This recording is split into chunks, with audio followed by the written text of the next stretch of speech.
rajeuni. Contrairement à d'autres, je pense que vous avez entendu beaucoup de choses sur Facebook, qui est maintenant un réseau social pour les vieux, etc. etc. Bah, LinkedIn, ça rajeunit. C'est-à-dire qu'il y a 7 ans, la moyenne d'âge sur LinkedIn était aux alentours de 44 ans. Et on voit aujourd'hui qu'à peu près 57% sont les 25-34.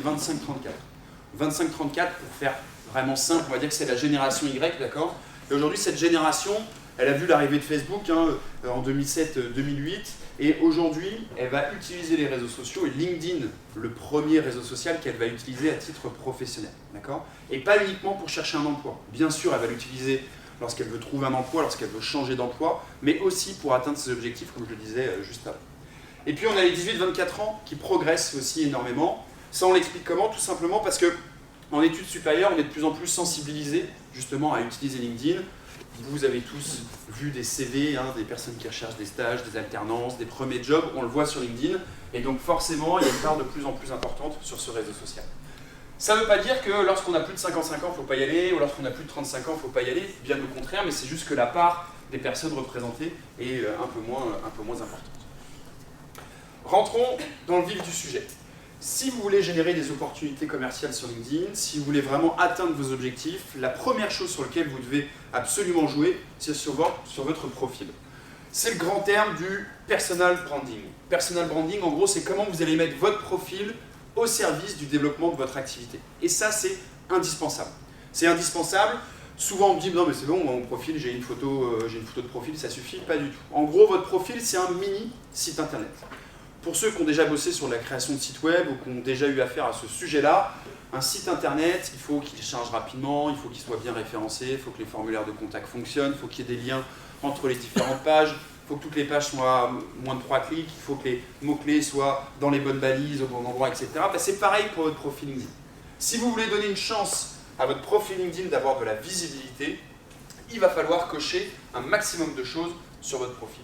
Et donc ça va être indispensable d'avoir différentes rubriques à activer. Alors là, je ne vais pas vous passer en revue tout ce qu'il faut activer sur un profil LinkedIn, parce que sinon il nous faut une journée, mais je vais vous donner les premiers éléments qui pour moi sont indispensables si vous voulez pimper votre profil LinkedIn et donner des chances à ce que LinkedIn puisse pousser, suggérer votre profil.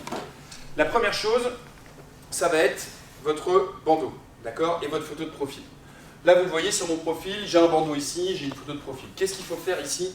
En gros, on est des feignants, d'accord? On est des feignants quand on est connecté à Internet. En quelques secondes, vous faites un avis sur une personne. C'est pareil, vous êtes rentré dans la pièce, vous m'avez vu, j'ai commencé, vous vous êtes dit, ouais, ça va être bien ou ça va être chiant, d'accord? Ça a été hyper rapide. Bon, j'espère que c'était la première réponse, mais ça a été hyper rapide. Bah, c'est pareil sur un profil LinkedIn. Il faut qu'en un coup d'œil, vous puissiez comprendre qui est la personne, ce qu'elle fait, dans quel secteur. Sur mon bandeau, Modo, agence conseil en stratégie digitale, on discute, conseil, formation, développement web, web marketing. Voilà, vous avez compris a priori dans quoi je bosse. Donc sur votre profil déjà, il faut que votre bandeau il soit optimisé. Ensuite, on parle de la photo de profil. La photo de profil, c'est aussi super important. Pourquoi? Parce qu'on sait, les stats montrent qu'on a beaucoup plus envie d'ajouter quelqu'un qui a une photo de profil que quelqu'un qui n'en a pas. D'accord? C'est basique, simple, mais typiquement, on va avoir besoin d'une photo de profil en couleur, d'accord? Pas de noir et blanc. Quand il y a du contraste, les gens ont plus envie de vous ajouter. Alors je sais que 9 personnes sur 10, ouais, j'aime pas être en photo, j'aime pas me mettre en avant sur LinkedIn, etc. Mais c'est un indispensable, donc photo de profil, si possible en couleur, et si possible zoomé. Zoomer, ça ne veut pas dire qu'on puisse voir vos points noirs, on s'en fiche, mais l'idée c'est qu'on puisse facilement vous identifier. Quand vous allez commenter des contenus sur LinkedIn, quand vous allez publier, votre photo de profil, elle apparaît souvent en tout petit, d'accord? Donc il faut qu'on puisse identifier, on sait que votre visage va marquer les gens, donc l'idée c'est qu'on puisse zoomer un minimum sur cette photo de profil. Et puis une photo qui soit récente, d'accord? Là je parle aux plus expérimentés d'entre vous, mon père a eu ça pendant très longtemps, une photo de ses 44 ans, quand on en a 64 ça ne marche plus, malheureusement ça ne fonctionne plus, donc une photo qui corresponde bien à ce que vous êtes aujourd'hui, une photo d'il y a 1 an, 2 ans, il n'y a pas de problème, mais on évite les photos qui sont trop anciennes et on évite aussi les photos de vacances. On a coupé, on a le bras des enfants qui dépassent, etc. Ça vous fait rire, ça fait rire tout le monde, mais j'ai déjà eu des grands directeurs ou responsables commerciaux de grands groupes qui ont des photos d'eux au ski avec le forfait qui dépasse, les lunettes de soleil, la doudoune. Encore une fois, vous n'êtes pas obligé d'être en costard-cravate, vous n'êtes pas obligé non plus d'être tout le temps sur votre 31, mais une tenue qui ressemble à peu près à celle que vous pouvez avoir au quotidien. Donc ça, c'est la première chose, et ça va être un indispensable. Le deuxième, le point le plus important, c'est votre titre, ici. Le titre de votre profil LinkedIn. LinkedIn fonctionne comme un moteur de recherche. Il fonctionne comme Google. C'est-à-dire que son objectif, c'est que les gens restent sur LinkedIn, qu'ils trouvent toutes les informations. Si vous ne donnez pas les informations à LinkedIn, il ne sait pas qui vous êtes. Si Julien Tourme, je m'arrête à cofondateur et associé Modo, c'est fini. On ne sait pas qui je suis. Modo, on ne sait pas ce que c'est, d'accord. Julien Tourme, encore moins, d'accord. Donc c'est pour ça que vous voyez sur mon profil, agence digitale, conseil, développement, acquisition web, c'est quelque chose qu'on va retrouver à cet endroit-là. Okay. Donc là, il y a deux façons de faire. Soit vous êtes en mode CV classique, ce que j'ai ici, qu'au fond le nom de votre poste, l'entreprise et quelques mots-clés qui expliquent ce que fait votre entreprise. Pourquoi? Parce que ça va être des mots-clés à la fois pour le moteur de recherche LinkedIn, qui va suggérer votre profil auprès des bonnes personnes, mais aussi parce qu'une personne, toujours qui arrive sur votre profil, bah, elle a compris. En un coup d'œil, là, en 15 secondes, vous savez dans quel secteur je suis, pour quelle boîte je bosse, ce qu'on me propose, etc. Donc il faut absolument que vous ayez ces mots-clés qui soient présents directement dans votre profil LinkedIn. Et puis vous pouvez avoir plusieurs activités, hein, si vous êtes sapeur-pompier bénévole, bref, après vous mettez ce que vous voulez, mais ça va être indispensable. Alors parfois on en voit certains qui apportent plutôt une solution ici. J'accompagne les entreprises dans leur transformation digitale, d'accord ? Ça peut être une façon de faire, vous pouvez le faire de cette façon-là. Attention à ne pas être trop putaclic. Désolé pour le terme, c'est quelque chose qu'on utilise beaucoup. J'ai la solution pour développer votre chiffre d'affaires par 3 en moins de 30 jours, d'accord ? Ce type de contenu. Alors il y en a qui le font et ça fonctionne très bien. Moi je ne suis pas du tout friand de ce genre de solution apportée. Maintenant c'est à vous de choisir évidemment comment vous avez envie de prendre la parole sur LinkedIn. On a un gros sujet sur LinkedIn, c'est le mode créateur. Est-ce que certains d'entre vous sont en mode créateur? Est-ce que ça vous parle ou pas? Vous ne savez pas? Ouais, ok, quelques-uns. Le mode créateur, c'est quelque chose que vous pouvez activer un peu plus bas en fait, quand vous déroulez votre profil LinkedIn. Je vais en profiter pour aller sur les news, ça sera plus parlant aussi. Quand je suis sur mon profil LinkedIn ici et que je déroule mon profil, tant qu'il charge, je vais avoir un peu plus bas un mode créateur qui va être activé. On le voit ici. Le mode créateur, la première chose, c'est qu'il ouvre des nouvelles fonctionnalités. Je peux faire du live sur LinkedIn, je peux faire de la vidéo et diffuser en live. J'aurais pu faire un live là, de cette conférence et de la diffuser directement sur mon profil LinkedIn. Je vais pouvoir envoyer des newsletters avec une fonctionnalité article. Je vais avoir des statistiques qui vont être un peu plus poussées et LinkedIn me dit que je vais avoir un peu plus de visibilité. La différence, c'est que du coup, avec ce mode créateur, le bouton se connecter, qui est le bouton un peu classique qu'on retrouve quand on va sur le profil d'une personne, et bien ce bouton-là, il va être remplacé par un bouton qui s'appelle suivre. D'accord ? Donc parfois, vous arrivez sur le profil de quelqu'un, et puis vous dites, bah, il n'y a pas le bouton se connecter, il n'y a que le bouton suivre. Ça veut dire que la personne est en mode créateur, et qu'elle souhaite que finalement les gens s'abonnent plus à son profil que lui envoient une invitation. Pourquoi ça peut être intéressant? En fait, l'idée de s'abonner à un profil fait que derrière, je ne suis pas dans son réseau. Ça veut dire quoi? Ça veut dire que je ne peux pas échanger en privé avec cette personne-là. Donc vous, ça peut être intéressant si vous pensez que votre contenu peut toucher vraiment beaucoup de personnes sur LinkedIn, d'accord? Que vraiment vous êtes sur un secteur, c'est mon cas, dans le digital, ça peut toucher aussi bien des étudiants, des indépendants, que des grands groupes, que des grands comptes, etc. Donc vraiment, ça parle à tout le monde. Je vais avoir envie d'avoir ce mode créateur parce que LinkedIn dit que ça donne plus de visibilité. Et quand les gens vont cliquer sur le bouton suivre, je reçois une notification et je vais aller sur leur profil. Et moi, je vais faire le choix ou non de me connecter avec eux. Si vous n'êtes pas très actif sur LinkedIn, je vous recommande de ne pas activer ce mode créateur. Il est intéressant lorsque vraiment vous publiez au moins une fois par semaine, que vous avez ce réflexe d'aller sur LinkedIn régulièrement. Attention, quand vous arrivez sur un profil et que vous voyez le bouton suivre, ça ne veut pas dire que vous ne pouvez pas demander à la personne de vous connecter avec elle. D'accord ? Ça veut dire qu'il y a le bouton suivre qui va être mis en avant, en bleu, tout en haut de son profil. Mais si vous allez sur la droite de son profil, vous avez un petit plus. Et dans ce petit plus, si vous cliquez dessus, il va y avoir le bouton « Se connecter » qui va apparaître. D'accord ? Donc même s'il y a quelqu'un où il y a uniquement marqué le bouton « Suivre », vous pouvez cliquer sur son profil. Et dans le plus, vous cliquez et là, vous verrez, vous pouvez vous connecter quand même avec la personne. Donc si vous n'êtes pas trop régulier sur LinkedIn, si vous ne vous connectez pas tous les jours sur LinkedIn, n'activez pas le mode créateur et allez plutôt vous connecter avec des personnes parce que pour la plupart des gens, l'idée c'est quand même de pouvoir entamer une discussion et échanger en privé avec ces personnes. Autre point important sur LinkedIn, c'est le nombre de relations. Normalement, je fais un petit tour, mais on est un peu trop nombreux là. Mais en gros, vous dépassez le cap des 500 relations sur LinkedIn. D'accord ? 500 relations sur LinkedIn. À partir du moment où vous allez dépasser ces 500 relations, vous êtes mieux valorisé dans l'algorithme LinkedIn. En fait, LinkedIn, il est tout simple. Il se dit, si vous jouez les jeux du réseau social, il vous donne un peu plus de visibilité. Alors, plus de 500 relations, n'ayez pas la mauvaise idée de vous dire, bon, bah, j'ajoute tout le monde, j'ai participé à une conf de Julien, il a dit qu'il fallait développer tout le monde, donc j'ajoute tout ce qui passe. C'est pas du tout l'objectif, je vais y revenir après. L'idée, c'est essayer d'avoir un réseau un minimum qualifié. Donc là, vous allez regarder, vous allez dire, il a 8000 personnes dans son réseau. Oui, c'est sûr qu'ils ne sont pas tous qualifiés. Mais on va y revenir après, l'idée, c'est quand même d'avoir un réseau qui soit un minimum qualifié. Mais c'est juste que vous devez avoir le réflexe. Vous échangez avec un prospect, vous échangez avec un client, avec un partenaire, vous rencontrez du monde sur un salon, je ne veux plus voir carte de visite. Vous ajoutez directement sur LinkedIn la personne avec un petit message, suite à notre rencontre sur le salon, je me permets de garder contact, etc. etc. D'accord ? Donc c'est ça le réflexe que vous devez avoir. Dès que vous avez un prospect, dès que vous avez un client, un partenaire que vous rencontrez, vous participez à une formation, je dis n'importe quoi, ajoutez les personnes sur LinkedIn. C'est ça qui va constituer votre réseau petit à petit. En plus de ces 500 relations qu'il faut obtenir, on va avoir potentiellement des rubriques qu'on peut activer sur un profil LinkedIn. Alors c'est pareil, je ne vais pas toutes les passer en revue, mais vous avez à chaque fois sur votre profil ajouté une section au profil. Et quand vous êtes là, vous avez plein de rubriques que vous pouvez activer, qui sont selon 3 catégories, base, recommandé et autres. Et donc là, il y a plein de choses que vous pouvez activer sur votre profil LinkedIn. La première chose à activer, ça va être la partie Ma sélection, ici. La partie Ma sélection, donc vous allez sur Ajouter une section au profil, et là vous avez Ajouter à ma sélection, et dans cette partie-là, vous allez pouvoir mettre en avant du contenu que vous souhaitez valoriser. Je compare souvent ça à ce qu'on peut retrouver sur un site internet. Vous arrivez sur une page d'accueil de site web, et souvent il y a les 3 dernières actus, les 5 dernières actus de la boîte, d'accord, qui vont remonter dès la page d'accueil. Puis quand vous cliquez, vous arrivez sur le blog avec plein de contenus supplémentaires. Ben, c'est la même chose, pardon, sur votre profil LinkedIn. Sur votre profil LinkedIn, il faut que quand j'arrive sur votre profil LinkedIn, encore une fois, rapidement, je puisse me dire, ok, j'en connais un peu plus sur son activité, je vois les derniers posts qu'il a fait, les dernières actus qu'il a relayées, etc.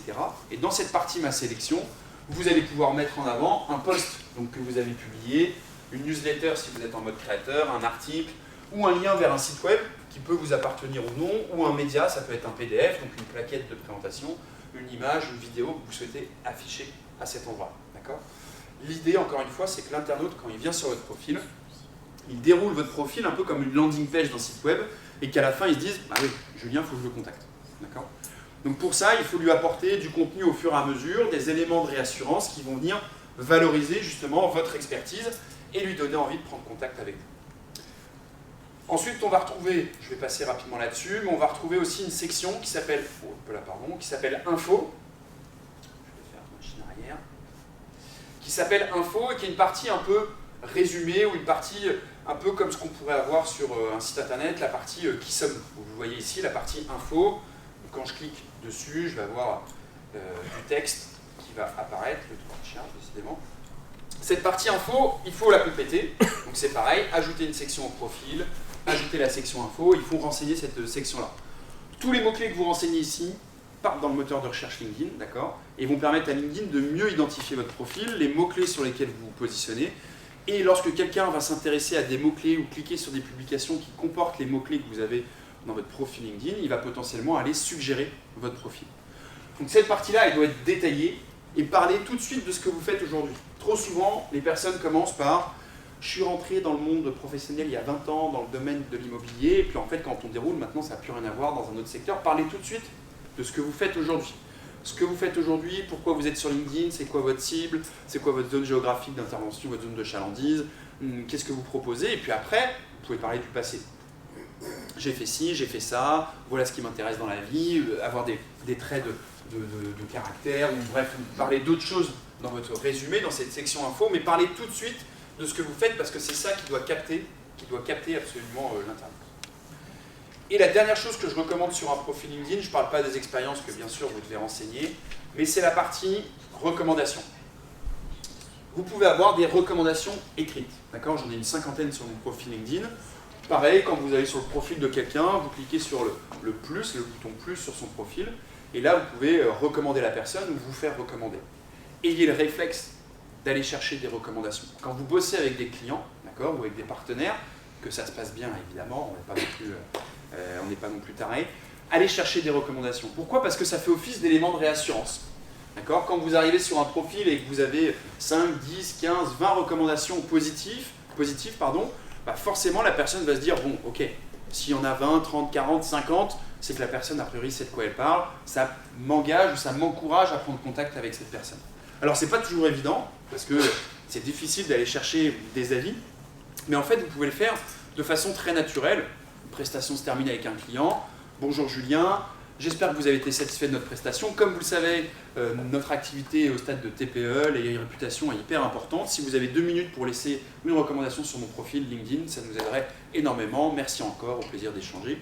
Les clients souvent sont ravis quand ils sont contents de se laisser une petite recommandation sur un profil LinkedIn. Ça ne va pas leur prendre beaucoup de temps. Donc ayez le réflexe de le faire de façon à pouvoir en récupérer quelques-unes. Vous avez la main sur ces recommandations, vous pouvez les gérer, vous pouvez les désactiver. S'il y a une recommandation qui est plus d'actualité, si c'était dans un autre secteur d'activité, vous pouvez évidemment les retirer ou les masquer en tout cas de votre profil LinkedIn. Voilà pour la partie profil qu'il faut absolument détailler avant d'aller plus loin. Une fois que vous avez fait ça, il va falloir être actif et publier du contenu. Mais avant de publier du contenu, il faut comprendre comment l'algorithme fonctionne, comment LinkedIn fonctionne. Vous pouvez avoir le meilleur contenu sur le fond, s'il n'est pas bien tourné pour l'algo, vous allez faire 0 vues, non, mais ça ne va rien vous apporter, ou très peu d'interaction. LinkedIn, c'est un réseau social. Donc, qui dit réseau social, dit algorithme, et en fait, LinkedIn n'est pas capable de savoir si ce contenu est intéressant par rapport à un autre. Ce que vous publiez, il est incapable de savoir si finalement c'est pertinent, et si ce que vous dites est juste. Ça veut dire quoi? Ça veut dire que demain, vous pouvez dire que la Terre est plate, vous ferez sûrement beaucoup plus de vues que votre voisin d'à côté qui aura publié un contenu sur le fond, qui présente son expertise, ses compétences, ou qui réagit par rapport à une actualité de son secteur. Donc par rapport à ça, il faut comprendre comment il fonctionne, et il faut comprendre aussi que quand vous allez publier du contenu, vous allez toucher peu de personnes et pas tous les membres de votre réseau. En moyenne, quand vous publiez un contenu, vous allez toucher que 10% de votre réseau. Donc quand on dit ça, on dit « Julien, tu te fous de notre gueule ». C'est-à-dire que j'ai 1000 personnes dans mon réseau, et quand je vais publier quelque chose, ça veut dire qu'ils ne vont pas tous le voir, mais qu'en moyenne, il n'y a que 100 personnes dans mon réseau qui vont le voir. Effectivement. Pourquoi? Parce que, typiquement, si vous avez 1000 personnes dans votre réseau, ces 1000 personnes suivent, elles aussi, 100, 300, 500, 1000 personnes, suivent 10, 50, 100 pages, et donc forcément, quand elles se connectent, LinkedIn doit faire le tri pour leur pousser ce contenu, puis celui-là, puis celui-là, puis celui-là. Le seul moyen que LinkedIn va avoir pour savoir s'il pousse ou non votre contenu, c'est de savoir est-ce que votre contenu est pertinent. Mais encore une fois, LinkedIn n'est pas capable de savoir si vous avez raison ou si c'est juste ce que vous dites. La seule chose qu'il va regarder, c'est est-ce que votre publication, elle génère des likes, des commentaires, des partages, des clics. D'accord? C'est le seul moyen et c'est la seule chose que va regarder LinkedIn. D'accord? Comme tout réseau social. Et c'est pour ça que les contenus parfois les plus putaclic ou les plus pourris fonctionnent le mieux. Vous le voyez dans le domaine du sport ou des médias. Ce qui s'est vraiment dit dans le vestiaire de l'équipe de France, puis quand vous cliquez dessus, c'est Mbappé qui a confondu chaussure gauche et chaussure droite, bref, ça n'a aucun intérêt. Dans le domaine de la politique, c'est pareil, on va avoir des gros titres bien racoleurs, c'est pour vous faire cliquer dessus, et quand vous cliquez dessus, vous montrez votre intérêt pour la publication, donc l'algo se dit, le contenu est intéressant. Sur Instagram, une villa de rêve, identifie la copine de tes rêves avec qui tu aimerais partir en vacances dans cette villa, puis tout le monde se tague dessus, donc ça fait des centaines de milliers ou de millions de vues, mais le fond n'apporte pas grand-chose. C'est exactement pareil sur LinkedIn. Une fois qu'on a compris ça, l'idée c'est de se dire, on ne va pas faire du contenu putaclic tous les jours, juste pour avoir des titres racoleurs, mais c'est de se dire, en fait, il faut que j'arrive à engager mon audience, que j'arrive à engager ma communauté. Alors quand on est indépendant, chef d'entreprise, responsable commercial, on se dit, ouais, mais attends, il me parle de communauté, d'audience, moi je ne suis pas influenceur. Moi, ce qui m'intéresse, c'est d'aller juste toucher mes quelques prospects, mes clients qui voient mes posts, etc. Mais c'est pareil, le fonctionnement est le même. Si vous voulez que vos clients, vos prospects voient vos contenus, déjà, il faut travailler sur qu'est-ce qui va les intéresser en termes de contenu, évidemment. Et ensuite, dans la formulation, dans la structure, essayer d'avoir des interactions, des clics, des commentaires, des partages. Il y a des bonnes pratiques à respecter. Les bonnes pratiques, c'est quoi? Évidemment, la photo, la vidéo, on peut avoir parfois des publications juste avec du texte, ou parfois des PDF vont très bien fonctionner. D'accord?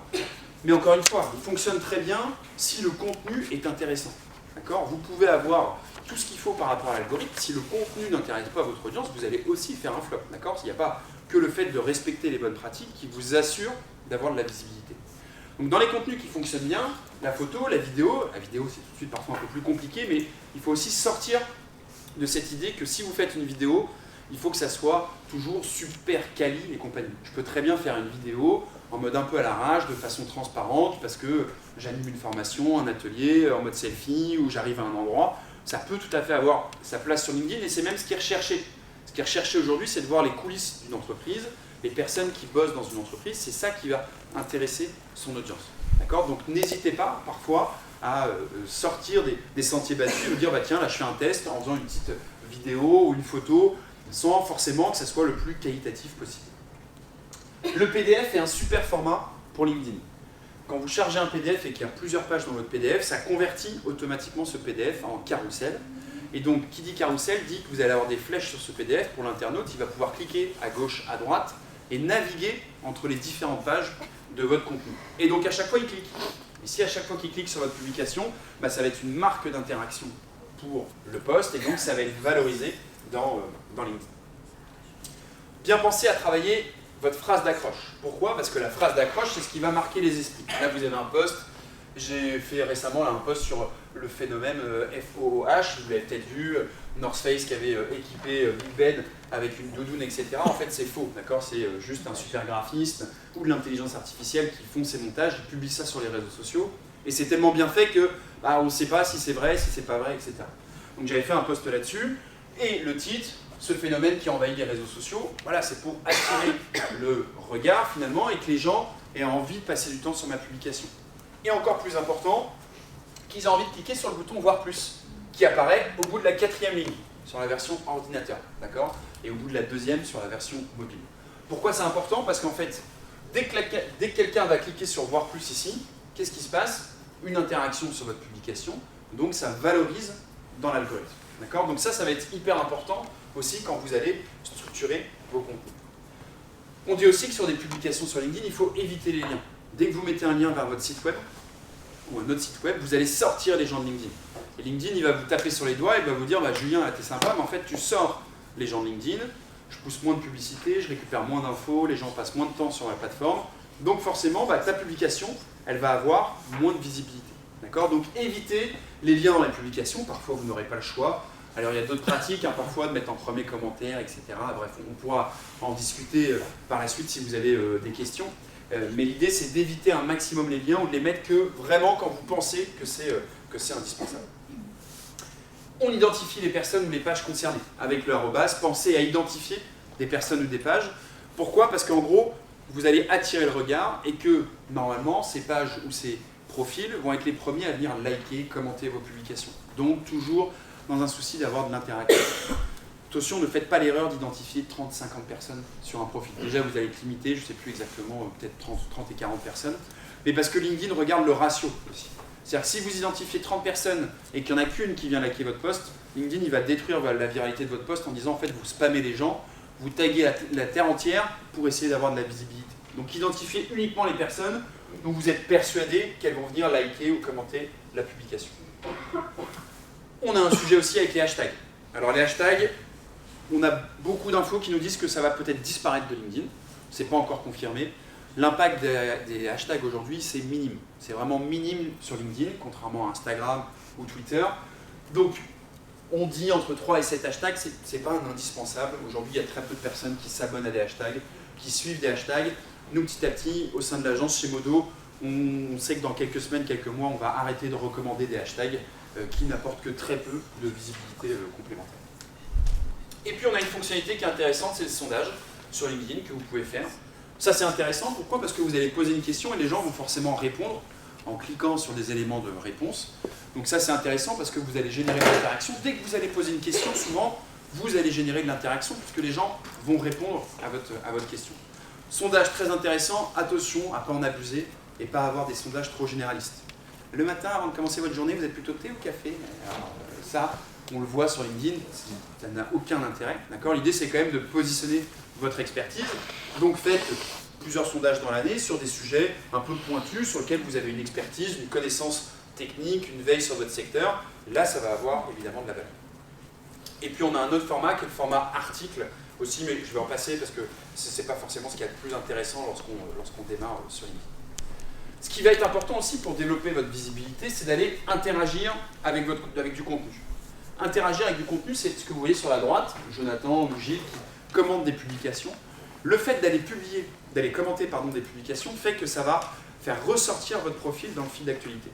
Donc moi, quand je commente des publications, les membres de mon réseau voient les commentaires sur les publications d'une personne qu'ils connaissent peut-être pas. Mais ça fait office en fait de répétition. L'objectif, en fait, c'est qu'une personne, un prospect, un client, il voit votre profil plusieurs fois qui remonte. D'accord ? Vous l'avez ajouté sur LinkedIn, vous avez fait une publication, vous commentez des publications, il va voir votre profil ressortir plusieurs fois. Vous l'avez ajouté il y a 2 mois, et puis le jour où il a besoin de faire appel à vous pour vos services, parce que vous faites de la captation vidéo, parce que vous faites du site web, parce que vous faites du conseil, parce que vous faites du RH, il va se dire « Ah mais oui, c'est Julien, c'est lui qu'il faut que je contacte parce qu'on a un besoin justement par rapport à notre problématique. » Être efficace sur LinkedIn, avoir des retombées, ça prend du temps. Et ça nécessite d'avoir un profil optimisé, de publier du contenu régulièrement, d'interagir avec du contenu, parce que plus vous allez réagir avec du contenu, plus en fait LinkedIn va comprendre que vous jouez le jeu, va pousser votre profil aux membres de votre réseau. Une fois que vous avez fait ça, on arrive sur le dernier aspect qui va être de développer votre réseau. Comment je peux être un peu plus push et aller chercher vraiment des opportunités commerciales et de me dire, bon voilà, j'ai mon profil, je publie 1 fois par semaine du contenu, je like, je commande des publications. Maintenant, comment je peux être un peu plus agressif, dans le sens positif du terme, pour essayer d'aller générer des opportunités. Vous allez pouvoir développer donc votre réseau. Pour ça, trop peu de gens l'utilisent, mais vous avez une barre de recherche ici. Et là, vous pouvez taper des métiers. Imaginons, je veux toucher des responsables achats.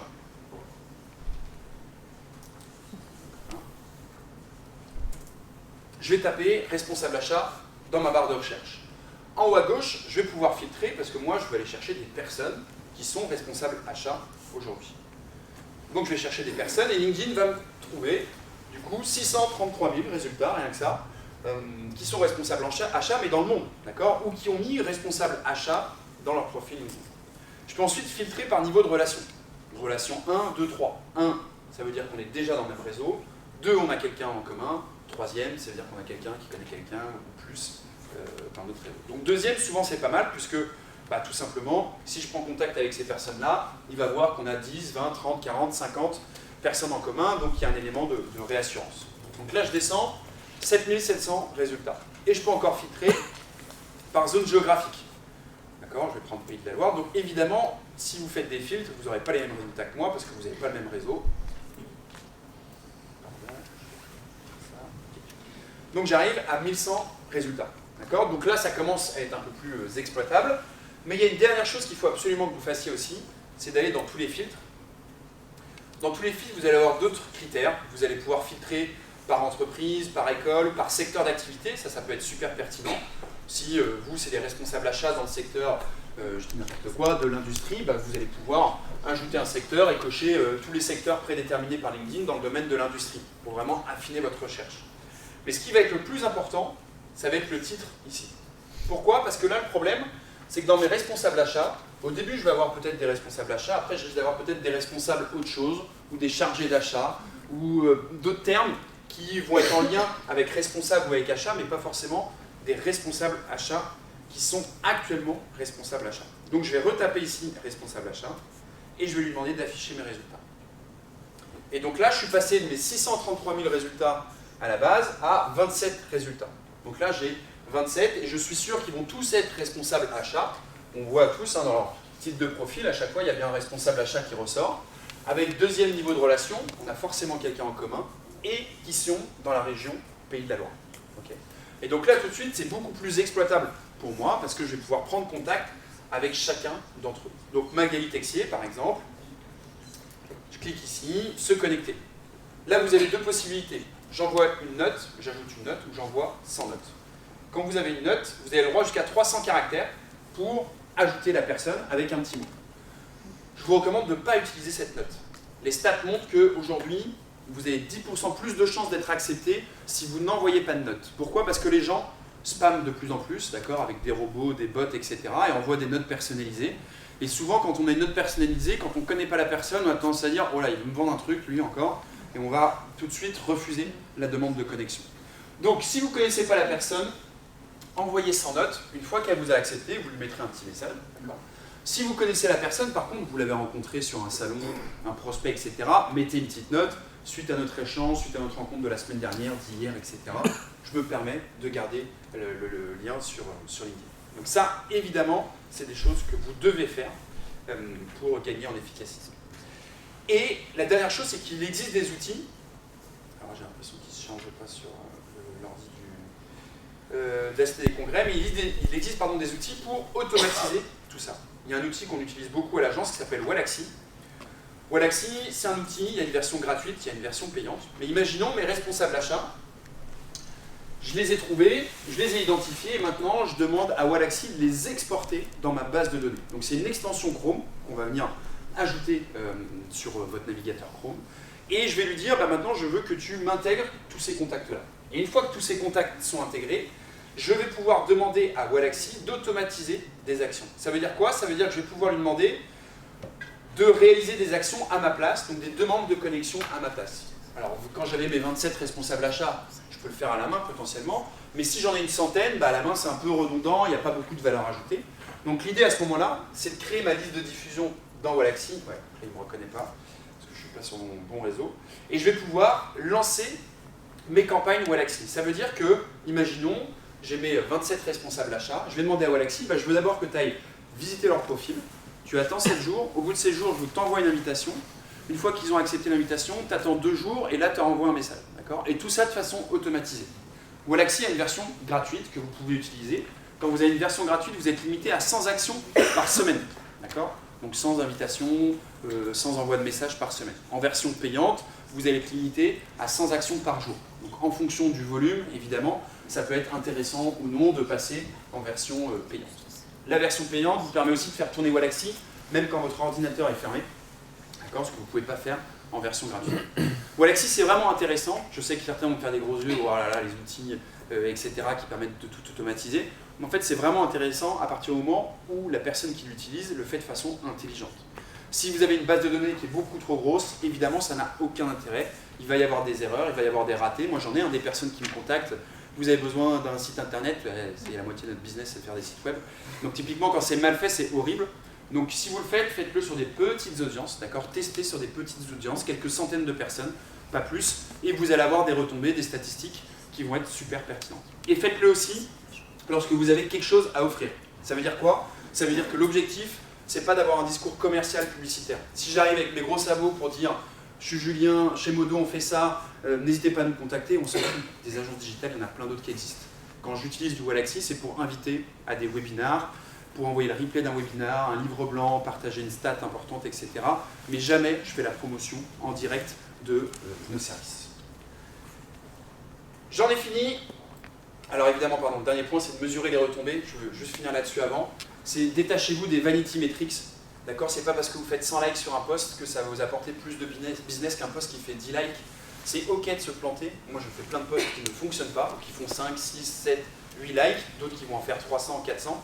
Et souvent, c'est les posts qui font le moins de likes qui m'apportent finalement plus d'opportunités commerciales. Donc soyez ok avec ça. C'est pas grave si vous faites des flops sur des publications. J'en ai fini. N'hésitez pas du coup à m'ajouter sur LinkedIn si vous souhaitez qu'on discute, qu'on échange, si vous avez des questions. Et puis bien sûr, je suis à votre disposition pour répondre à vos questions à la suite de cette conférence. Merci à vous. Merci.